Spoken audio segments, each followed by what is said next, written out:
Neste vídeo eu vou te contar toda a história por trás das gravações do Let It Be, o último disco dos Beatles, lançado em 1970.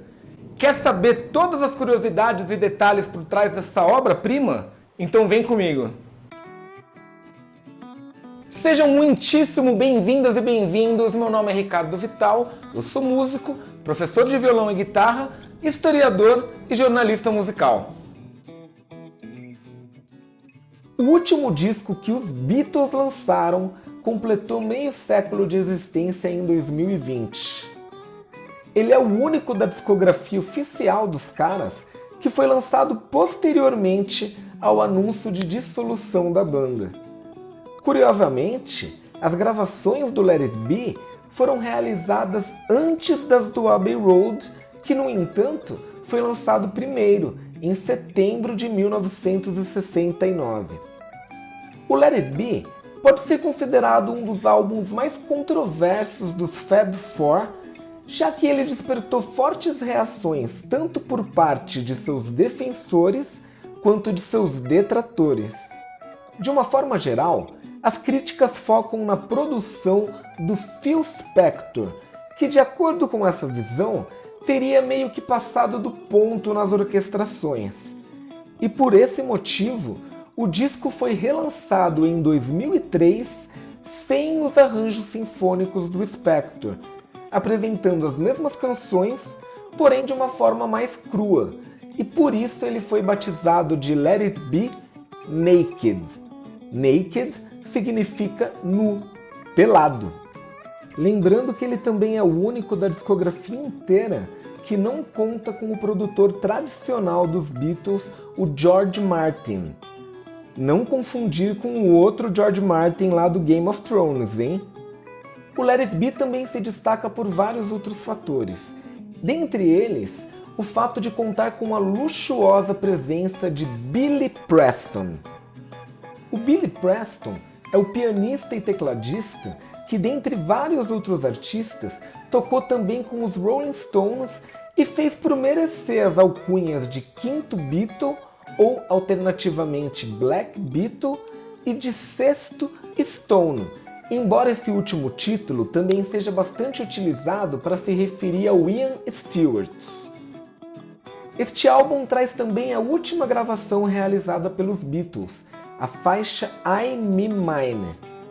Embora todos os integrantes estivessem presentes na execução dessa música no documentário, a versão que acabou entrando no disco foi uma posterior realizada em estúdio e que não contou com a participação do John. Essa gravação, portanto, é posterior inclusive às das músicas do Abbey Road, que, como já mencionado, embora tenha sido lançado antes, é o último álbum gravado pelos quatro rapazes de Liverpool. Um outro detalhe interessante é que o disco começou a ser gravado nos estúdios Twickenham, mas foi concluído no estúdio da Apple. A Apple era o selo fonográfico que fazia parte da Apple Corps, uma empresa que havia sido fundada pelos Beatles. Foi na laje do prédio da Apple que foi realizado o Rooftop Concert. O Let It Be foi lançado em 8 de maio de 1970, e essa primeira tiragem vinha junto com um livreto, o que deixava ele 1 libra mais caro do que a média dos demais discos. E ele teve inicialmente vendas bem modestas. Aí, ele foi relançado em 6 de novembro sem esse pequeno livro, mas essa iniciativa tardia não rendeu o impulso de vendagem esperado. Contexto: depois de quase uma década juntos, os Fab Four começavam a dar sinais de cansaço. As gravações do álbum branco tinham ocorrido num clima bem diferente dos anteriores. Com as relações pessoais começando a se desgastar, as composições tinham sido trabalhadas de maneira individual. Cada um apresentava a canção já pronta e os demais integrantes acabavam servindo apenas como uma espécie de banda de apoio na execução das músicas em estúdio, sobrando pouco tempo para colaborações criativas e parcerias, ainda que a maior parte das músicas continuasse a ser atribuídas à dupla Lennon-McCartney por questões contratuais. O conceito do álbum surgiu da ideia, emanada da cabeça do Paul, de que eles deveriam dar meia volta naquele caminho de experimentações em estúdio e voltar ao rock mais simples e espontâneo do começo da carreira, e por isso o projeto originalmente se chamaria Get Back. Ele envolveria a gravação do disco e também de um documentário sobre os ensaios para uma possível nova apresentação ao vivo, lembrando que a banda havia deixado de fazer shows em 1966, se concentrando na gravação dos discos a partir de então. Em algum momento no meio do caminho, o nome original foi abandonado em favor do novo nome, Let It Be, e o tal documentário registrou a última performance ao vivo no hoje lendário Rooftop Concert, realizado em janeiro de 1969. Parte desse material, alguns diálogos inclusive, foi incorporado ao disco.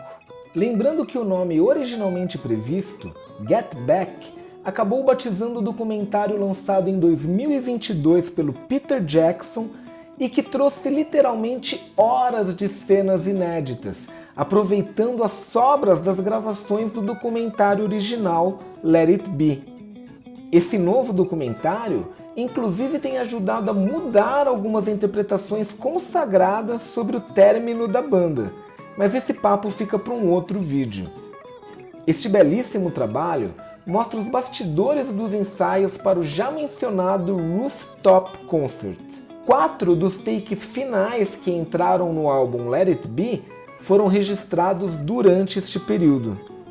Embora esse novo material revele que ainda havia muito respeito e até mesmo carinho entre os Beatles, o fato é que tinha algo de errado no funcionamento interno da banda. O Harrison chegou a abandonar as gravações por uma semana, falando que queria sair fora, queria sair dos Beatles, mas a galera acabou persuadindo ele a voltar e continuar o trampo.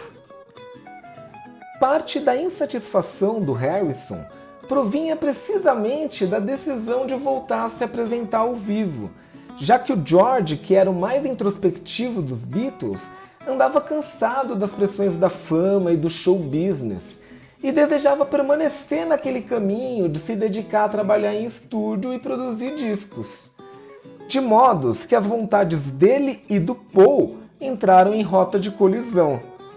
O relacionamento entre eles ainda foi abalado pelo ressentimento que o George sentia dos pitacos que o Paul ficava dando nas partes de guitarra do George. Essa discussão e todo o clima interno de tensão estava sendo captado pelas câmeras que registravam os ensaios para o documentário Let It Be. Os conflitos internos fizeram com que as gravações do restante do disco se prolongassem por mais de um ano, sendo concluídas apenas no início de 1970.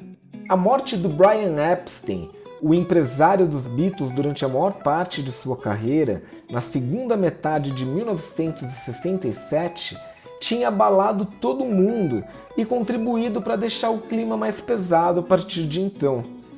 E para piorar, estava rolando umas rusgas entre os integrantes sobre a escolha do novo empresário, já que o Paul insistia que o seu sogro, o Lee Eastman, assumisse esse papel, uma ideia que não entusiasmava os demais integrantes.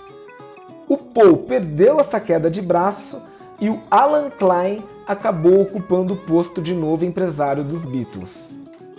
Esta briga acabou culminando na decisão do Paul de sair da banda, anunciada por ocasião do lançamento do primeiro disco solo do Paul. Uma decisão que enfureceu o Lennon, já que ele próprio já havia comunicado aos demais que sairia da banda, mas tinha sido convencido a guardar essa decisão em segredo até o lançamento do Let It Be. Com a saída do Paul, os demais integrantes tomaram as rédeas do projeto, deixando George Martin, já citado, em segundo plano. O George Martin trabalhava em conjunto com o Glyn Johns, que atuou meio como produtor e meio como engenheiro de som. O Glyn chegou a fazer 2 mixagens do disco que foram recusadas pelos 4 rapazes de Liverpool, o que resultou na entrada do Phil Spector no projeto, assumindo a produção. Conhecido pelo seu padrão de muro de som, Wall of Sound, o Spector acabou subvertendo a concepção original de um disco mais cru, incluindo arranjos e orquestrações um tanto quanto rebuscadas. Esse estilo de produção aparentemente agradou ao John, ao George e ao Ringo, mas aborreceu o Paul McCartney, que a essa altura também não podia fazer grandes coisas quanto a essa decisão, já que ele havia anunciado sua saída da banda. Em uma de suas últimas entrevistas concedidas à revista Playboy, o Lennon declarou o seguinte em 1980: "Demos a ele, ao Phil Spector, a pior quantidade de porcarias de gravações bem ruins, com um sentimento muito feio nelas, e ele foi capaz de fazer algo bom daquilo." O que mostra que o John gostou realmente do resultado do Phil Spector. Embora muita gente, eu inclusive, considere que o Let It Be não tenha o mesmo brilho e genialidade do antecessor, o Abbey Road, o fato é que ele também traz momentos de beleza pungente e figura como um dos grandes álbuns da discografia dos Beatles e do próprio rock, se não pelo seu conteúdo artístico, ao menos pelo valor histórico. E você, o que você acha do Let It Be? Escreve aqui pra mim nos comentários. Se você gostou desse vídeo, você já sabe, né? Deixa uma curtida marota para valorizar o meu trabalho e me incentivar a continuar produzindo novos conteúdos. E aproveita para se inscrever no canal e ativar o sininho de notificações, que assim você não perde nenhum dos conteúdos que eu tenho postado todas as quintas-feiras para ajudar você a entender um pouco mais sobre o universo da música, sempre com uma pitada de história e de jornalismo. E se você tiver interesse em adquirir o Let It Be ou o citado Let It Be Naked, eu vou deixar alguns links aqui na descrição desse vídeo, é só clicar em mostrar mais. Lembrando que se você comprar através dos meus links, você vai pagar o mesmo preço que você pagaria fazendo a pesquisa de forma independente, mas você ajuda a fortalecer o canal. Muito obrigado por estar acompanhando o canal, um abração vitálico para todo mundo e a gente se vê no próximo vídeo.